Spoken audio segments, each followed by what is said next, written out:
जायदाद का बंटवारा। वज्रपुरी का जयराम महापरोपकारी था। जो भी उससे मांगने आते थे वह उन्हें निराश नहीं करता था, कुछ न कुछ देकर ही उन्हें भेजता था। वह गरीबों की तकलीफों से भली भांति परिचित था, क्योंकि पहले वह भी बहुत गरीब था। अपनी मेहनत के बल पर उसने बहुत धन कमाया। उसने अपनी जिंदगी एक पंसारी की दुकान से शुरू की। अब वह वज्रपुरी के धनाढ्यों में से एक है। इंद्र भवन जैसा अब उसका एक भवन भी है। शिशिर, वसंत, हेमंत उसके 3 बेटे थे।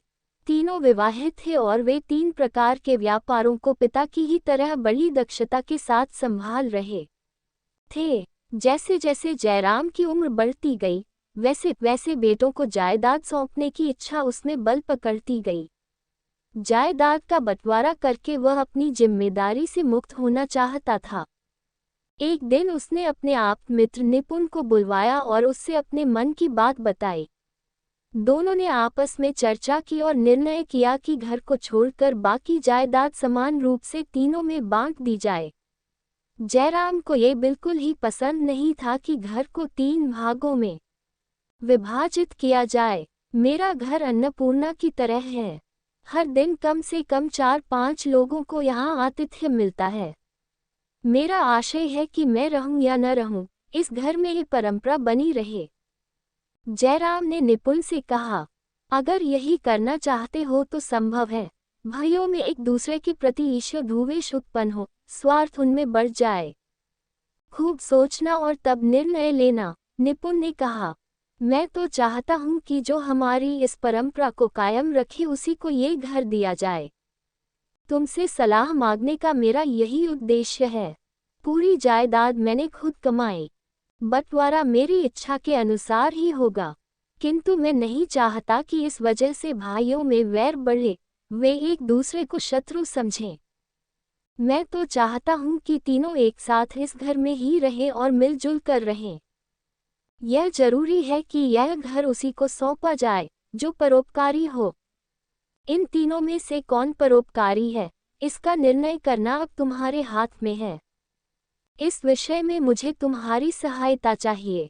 जयराम ने अपने मन की बात स्पष्ट शब्दों में अपने मित्र निपुण से कह डाली। निपुण के लिए इस समस्या का समाधान करना परीक्षा बन गई। उसने कहा, तुम्हारे तीनों बेटे अच्छे हैं। वे किसी को भी हानि नहीं पहुंचाते। उनमें से किसी एक को इसके लिए चुनना कठिन काम है। इसी को लेकर वह सोचते हुए घर गया। 3 दिनों तक सोचने के बाद उसे एक उपाय सूझा। उसने तुरंत जयराम को यह उपाय बताया। उसके हाँ कहने के बाद उसने इस दिशा में काम शुरू कर दिया।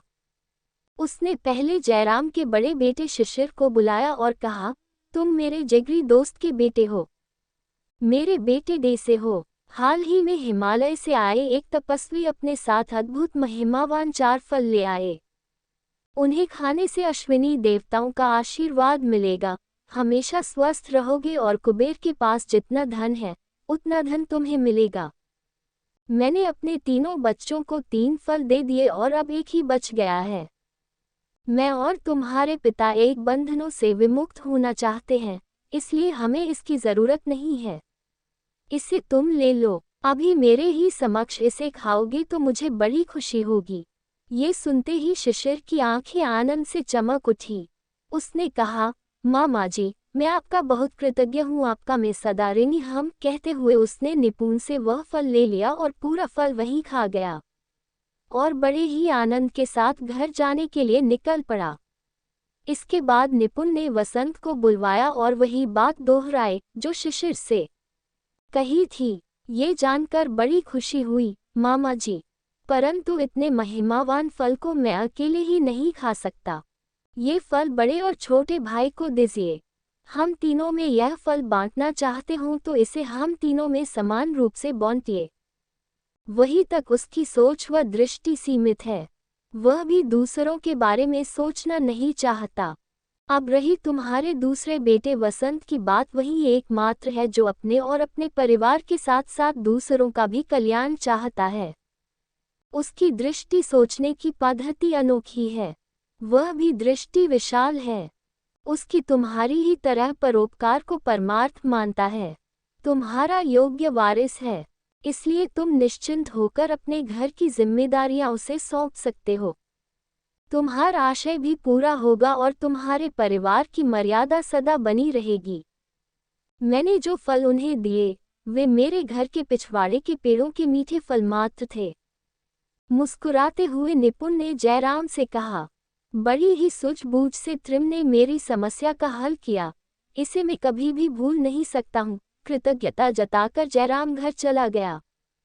थोड़े दिनों के बाद जयराम ने अपने बेटों को वे सब व्यापार सुपुर्द कर दिए जिन्हें वे संभाल रहे थे। शेष अपनी जायदाद को 2 हिस्सों में शिशिर और हेमंत में समान रूप से बांटा। घर और घर की जिम्मेदारी वसंत को सौंप दी। अपने पिता के आशयों के अनुरूप ही चलते हुए सब बेटों ने पिता का नाम रोशन किया। अगर आपको ये कहानी अच्छी लगी हो तो प्लीज़ लाइक करिए, शेयर करिए, सब्सक्राइब करिए। शुक्रिया।